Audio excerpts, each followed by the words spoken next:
This is Cerebral Cinema. Movies of the mind.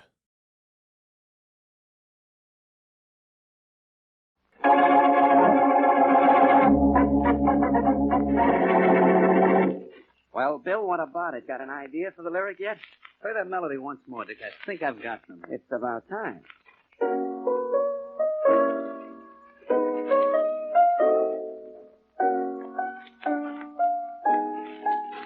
Okay, hold it. How's this? Love won't call again. I won't call again. Till I meet another you. Hey, that's not bad. It never was bad. Well, that tune of yours sounds like 800 others. How do you expect me to get any kind of original idea for a lyric? Give me something to work with. Look, Bill, we've been fighting like this for months, and we haven't written a hit tune in months. We've got to do something. You want to break up the team? I don't want to, but we both seem to be written out. Those last songs we did. Well, if Joe Hendricks wasn't our friend as well as our music publisher, he'd have thrown them out in the alley. You put together an awful lot of bad lyrics for that group. So it's my fault. The lyrics were bad. It's because I couldn't save those tired tunes of yours. It's my fault. That'll punch you right in the nose. That would be a fine answer to our problem. Would at least give me some satisfaction. Dick, I'm warning you. I don't like violence. But I'm getting to a point where I'm going to forget how much I hate violence and remember only how much I dislike you.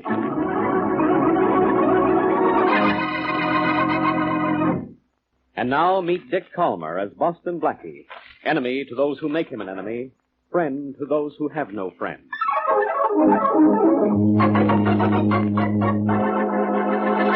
Of course I know Joe Hendricks, Mary, but I won't know him long if I ask him to publish the song of your cousin. Oh, well, maybe it isn't so bad, Blackie. Mary, dear Mary, everybody in this country at some time or other has an idea he can write a song. This happens to be the time that the thought struck your cousin. It should have been a trolley car. Oh, Blackie. Oh. Okay. He just made a bargain. You laugh at my joke. I'll take your cousin's song to Joe Hendricks. Let me have it. I want to see how it goes so I know what I'm selling here. Here's the copy. And, darling, when you play it, use the other 9 fingers, huh? I'll do better than that. I've got a pretty bad baritone voice I've been holding back for years. Well, let's see how this epic goes. Good, huh? Let me croon beneath the moon in the merry month of June, while all the while you smile as you listen to my tune. Oh, my mother used to say I should never have taken piano lessons, and she was right. Mary, that song is awful. It didn't sound too bad, Blackie. Oh, you're just crazy about my voice. You say the nicest things about you. Is the song really terrible? Awful. And that's one of the reasons I'm taking it to Joe Hendricks right now. Wait a minute. The song is bad, and still you're going to take it to Mr. Hendricks, the music publisher? Certainly, I forgot to tell you. I don't like Hendricks.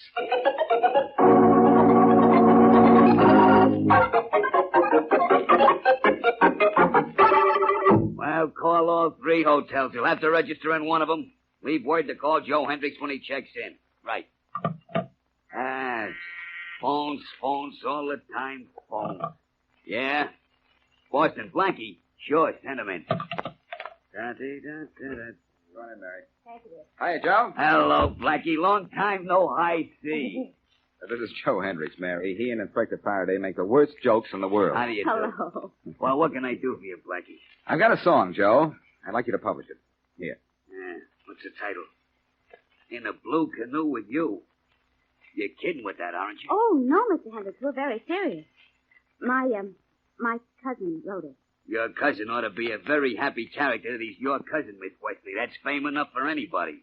Take this song back, Blackie. Put it on the floor. Let it crawl out of here by itself. Well, don't you even want to hear it? If I want bad songs, I got Dick Alton and Bill Rutley under contract. They've written nothing but bad songs for the past year. Say, how are the boys? Haven't seen them in quite a while. Physically, they're fine. Mentally, they're out of town. How about actually? They're in the piano room down the hall trying to write a Oh, song. please, Mr. Hendricks, won't you listen to my cousin's number? Blackie can play it for you. How bad is it, Blackie? I can tell you in one word. Very. But I got an idea. What is it? It isn't so bad that a professional songwriting team couldn't fix it up. Where'd you say Alton and Rutley were, Joe? In the piano room down the hall. I'm going down to see them. Maybe they'll do something about your cousin's song, Mary. I won't be too long. Phones, all the time phones. Excuse me, Miss Wesley. Of course. Hello, Hendricks speaking. Tommy boy, when'd you get in town, Tommy boy? Swell. How's the lip in the old trombone? Sure, it always was the best. Tommy, I'm glad you called back. I got a score that's atomic. A musical comedy score. You know the show, Are You With It? How about doing Here I Go Again from it? It's a terrific Well, sure, I listened to your broadcast. Wouldn't miss him. Oh, you did the song last night. Small world, ain't it? Hey, drop around for lunch tomorrow, huh, Tommy? About 4 o'clock, I got some new tunes to show you, Tommy. Steak? Terrific, Tommy. Thanks for calling, Tommy. That was... I know, Thomas. This is a very interesting business, Mr. Hendricks. Oh, Blackie, there you are. Did you find Dick Alton and Bill Rutley? Yes, but they were too busy to work on your cousin's song. Oh. Come on, Mary, let's get out of here. What's your hurry, Blackie? Sit still, hang around a while. I'll buy lunch. No, thank you, Mr. Hendricks. I get hungry long before 4 o'clock. You're a normal girl. And what are you doing with Blackie? Thanks, Joe, and thanks for turning down this tune, pal. Remind me not to do something for you sometime. Don't leave. Blackie, listen, did you hear the gag about... I think you're right, Blackie. I think we'd better leave. Well, Mr. Hendricks, it was very nice. What was that? Sounded like a scream, and nothing sounds like a scream except a It scream. came from that direction. Come on, Mary, let's get out of here. All right, but I never knew you to run away from... Joe! It's Bill Rutley's wife. Honey, what's the matter? It's awful, Joe. It's awful. Come on, kid, snap out of it. What is it? Go to the other room. Go look for yourself. Come on, Blackie. There's only one other room, and that's the piano room where Dick and Bill were working. Let's go. Are you with us, Mary? Right here, Blackie. Yeah, this is the piano room. Okay, hold everything, kids. Oh, holy mackerel. Stay back, Mary. Dick Alton. And he's been shot through the heart. I guess I better call the police. I guess you'd better. Inspector Faraday likes nothing better than a nice, clean murder he might possibly pin on me. Hey, Blackie, you were in here only a few minutes ago, and Alton was alive then. You said he didn't want to work on that song you brought me. That's right. Maybe you better stay here, Blackie. Maybe you couldn't talk Dick into helping you. Maybe you got tired of shooting off your mouth and switched to shooting off your gun.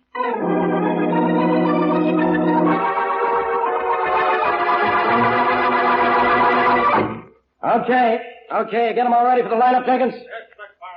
Get the woman out there first. Okay, Rollins, take this down. Then take down what she says. Name, Mrs. William Rutley. Occupation, housewife. Charge, suspected homicide. Well, Mrs. Rutley, what have you got to say? Nothing. I haven't done anything. Inspector, why don't you get smart? She found the body, that's all. That doesn't make her a killer. Shut up, Blackie. I run things down here. Mrs. Rutley, did you kill Dick Alton, your husband's partner? No, all I did was find him already dead. That's all I know. Please let me get down from here. These lights. She's fainted, Faraday.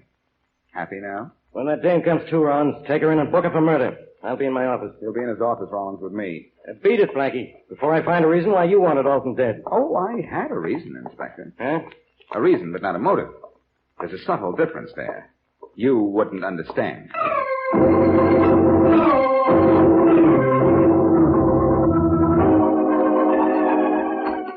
Faraday's booked Mrs. Rutley for Dick Alton's murder, Mary. But he's too good a cop to stop there. Mm-hmm. He'll be out looking for Alton's partner, Mrs. Rutley's husband, right now. Only if we're lucky, we'll find him first. Well, Mr. Hendricks said he hangs out in this place. You see him? The bartender might be of some help. Hey, buddy. Yeah, what do you have? A little information for now. Do you know a fellow named Bill Rutley? Why, sure, he's holding that last booth. Back there. Thanks. Come on, Mary. Blackie, something's bothering me. Something in your shoe or something in your eye? Something on my mind. Was Dick Alton alive when you went into the piano room to get him to work on my cousin's Good song? question, Mary. Remind me to answer that sometime. Well, here's the last booth, and coincidentally, here's Bill Rutley. Hiya, Bill. Huh? Mind if I sit down? Hello, Blackie. This is Mary Wesley, Bill. Hello. Hello. Say, you look low. Things aren't that tough. Aren't they? No. I think I found a way to get Faraday to release your wife. Well, thanks, Blackie. I appreciate that. Only it doesn't get me out of the mess. You're in a mess, Mr. Rutley? That's right. Dick and I were fighting. Everybody knows that. I was just out for a walk when Dick was shot. I wouldn't worry, Bill. The fact that you and Dick were quarreling wouldn't hold as a motive for murder. No, but the insurance would. What insurance? Partnership insurance. See, when Dick and I were hot a couple of years ago, we took out partnership insurance. $100,000 worth. Ooh. The only business-like thing I ever did in my life. When that policy's uncovered, I'll be in a spot. You're in such a spot that the heat is beginning to affect me. Bill, tell me all you know about Dick. Well, he was single, legitimate. He didn't play around. But, Yeah? well, there was some talk a while ago about him and Hendricks' wife. Joe Hendricks' wife? Yeah. I didn't believe it, and Dick denied it. Oh, but that was 6 months ago. It couldn't mean anything. No? Maybe not, but it's worth taking a crack at. I've got to get down and get your wife out of jail. But you've got nothing to worry about if you didn't kill your partner. And remember, I said, if You didn't kill him.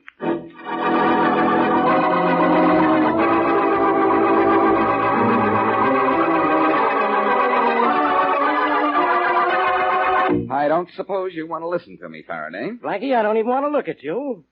Oh, well, if you don't want me to tell you why Mrs. Rutley couldn't have murdered Alton, I won't. So don't. You mean I can't tease you into asking me to prove that? Blackie, you couldn't make me carry an asbestos umbrella if it was raining fire. You're leaving now? You're a little too smug, Faraday. You know something. And there's a remark I never thought I'd make. Bye-bye, Blackie Bird. Be seeing you. Inspector, you're holding Mrs. Rutley, but I checked her arrival at the Hendricks building and found that she got in the elevator only a few seconds before she found Dick Alton's body. Yes, genius. Any smart cop would have done the same thing, only, of course, he wouldn't be any relation of yours. What I'm trying to tell you is that according to the coroner's report, the body had been dead at least a half an hour before Mrs. Rutley found it. Okay, you've told me. So long, Blackie. Still the same old Faraday. You won't listen to me. Sure, I'll listen. But it's a little boring. You see, I checked all the details about the elevator myself this morning. And Mrs. Rutley has been free for 2 hours.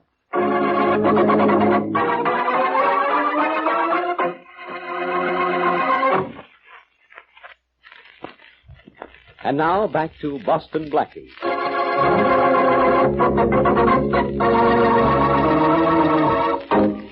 Dick Alton, part of the songwriting team of Alton and Rutley, has been murdered.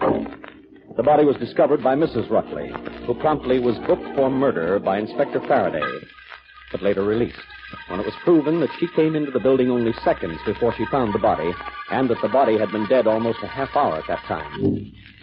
Boston Blackie has discovered that the songwriting team had a partnership insurance policy, payable to one on the death of the other, which makes Bill Rutley a suspect. But he has also uncovered the fact that at one time there was talk concerning the murdered man and the wife of Joe Hendricks, music publisher. As we return to our story, Blackie is in Hendricks' office. I can't talk to you now, Blackie. I'm busy. Don't talk. Listen. Joe, I hear that there was some gossip concerning Dick Alton and your wife about 6 months ago. Where'd you hear that? What's the difference where? It's true, isn't it? If there was some talk? Sure, that's true. Only I never paid any attention to you. Hey, you're not thinking... I don't know why you say that. Jealousy is a pretty strong motive. You think I killed Dick Alton for something that happened 6 months ago, if it happened at all, which I doubt? It could be. You know, Joe, you're in a fascinating business. Words and music. Stay honest, and the world dances to your songs. But fool around with murder, Joe, and you'll dance at the end of a rope.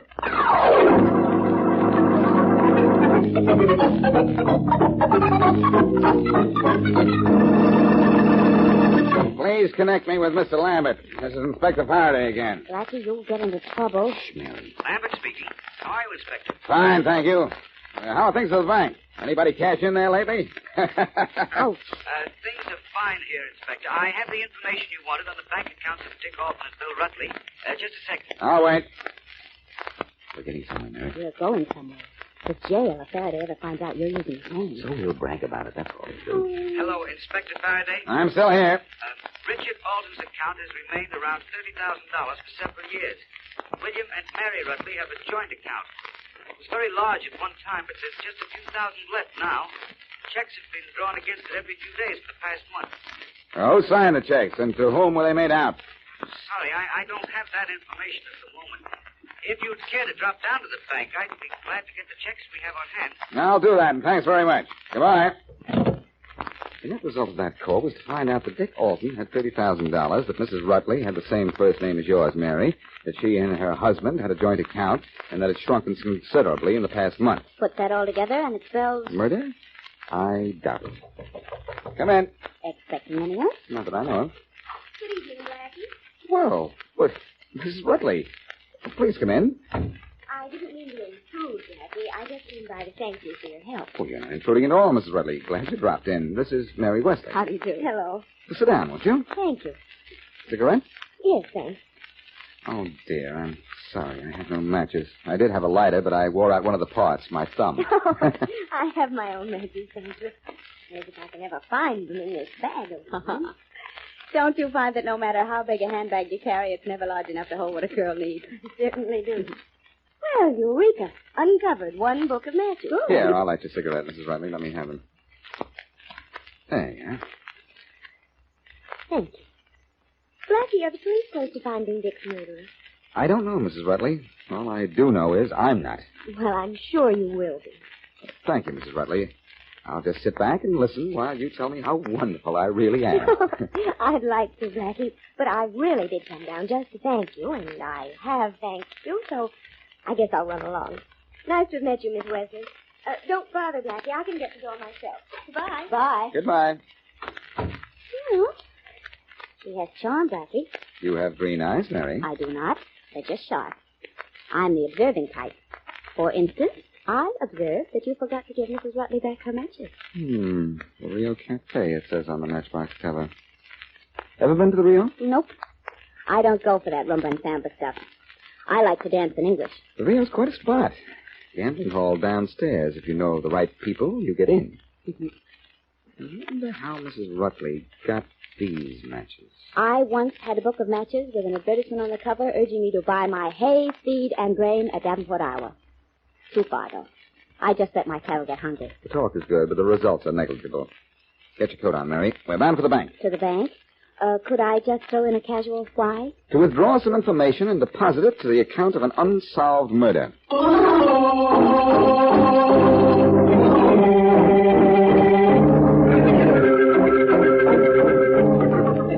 Here are the checks, Inspector Faraday, just as you asked for. They're the ones drawn this month on the joint account of William and Mary Rutley. Thank you, Mr. Fleming. Do you mind if my secretary and I look them over? Well, not at all, Inspector. Just call me if you want anything. Look, Mary, except for a few small ones, all the checks are pretty large amounts. All made out to cash and signed Mary Rutley. Who endorsed them, Blackie?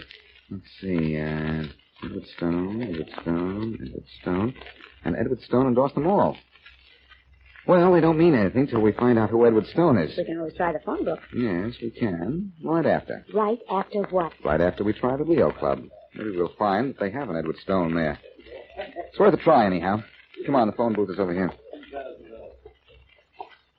Now, just wait here while I phone the Rio Club. Let's see, the number should be on this matchbox. Oh, yes, here it is. Circle 9, 7800. Keep your fingers crossed.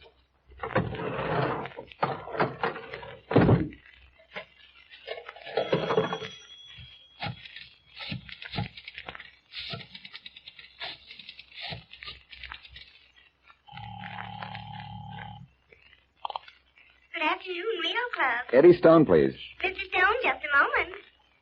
Go ahead, please. Hello, Stone. Yeah, Stone speaking. This is Mr. Fleming at the 12th National Bank. You endorsed several checks made out by Mrs. Mary Rutley. Sure. Mine, they bounce? No, they're good. I just wanted to verify your signature. It's mine, all right. I don't write so good. I'm just learning. I see. Oh, Mr. Stone, if I wanted to come to the Rio Club, could you see to it that I was allowed downstairs? You know about the downstairs? A friend of mine told me about it. Bill Rutley. He's never been here. His partner, the guy who got bumped yesterday, started coming here about a month ago. Did pretty well, too. Well, I couldn't very well get him to take me to the club, could I? No, I guess not. Hey, Mr. Fleming, I don't see no harm in you coming down here. You don't need no friend, just ask for me. Oh, thank you, Mr. Stone. Thank you very, very much. Goodbye. It worked, Mary. Good. Now I've got to get Faraday on the wire and ask him to have Hendricks and Mr. and Mrs. Rutley in Hendricks' office in half an hour.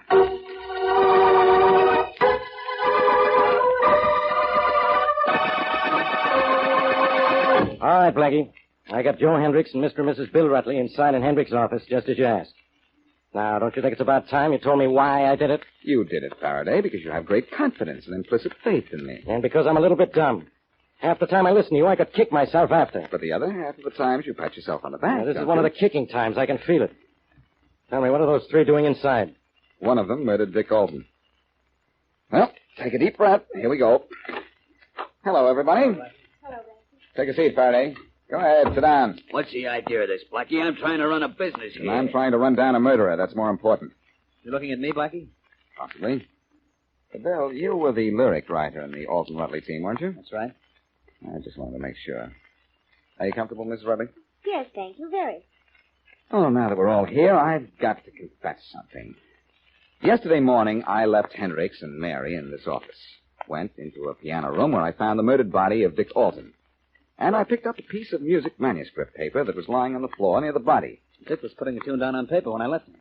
Dick was working on that music when his killer walked in. He took one look and feverishly wrote down 5 notes at the bottom of the manuscript page.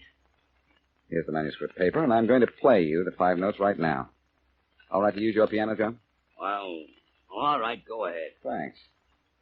Now, here are the 5 notes. That's all. Just those 5 notes. Anybody recognize the tune? He's nothing to me, Blackie. That's because there are no harmonies. Listen to it now. Hey, that's George M. Cohan's Mary. What's that got to do with this? Everything. The first line of the lyric, the one that matches these notes, is, "'Cause it was Mary." Dick Alton named his murderer just before he was shot. Mary Rutley, you killed Dick Alton. Grab a Faraday. Don't let her get out that door. I'm all right. I got it. Let me go. I had to do it. I tell you, I had to. Well, that's a fitting climax in a music publishing office. I supply the words and music, and a murderess decides to sing.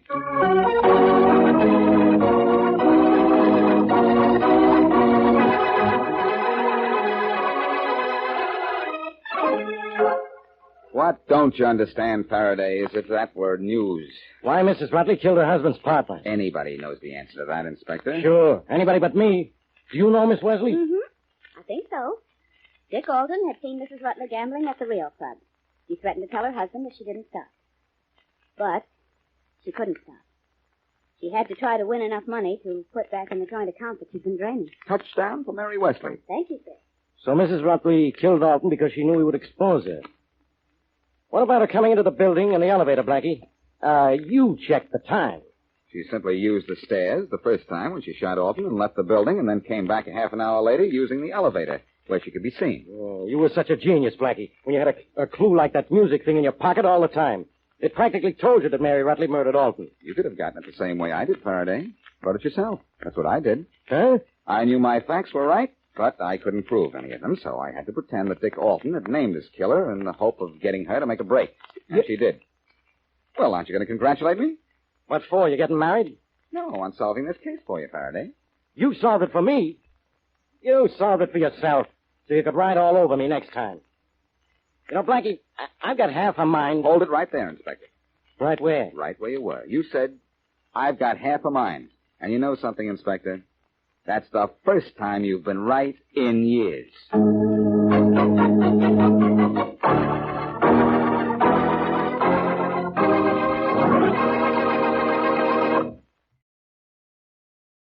Cerebral Cinema hopes you have enjoyed this movie of the mind.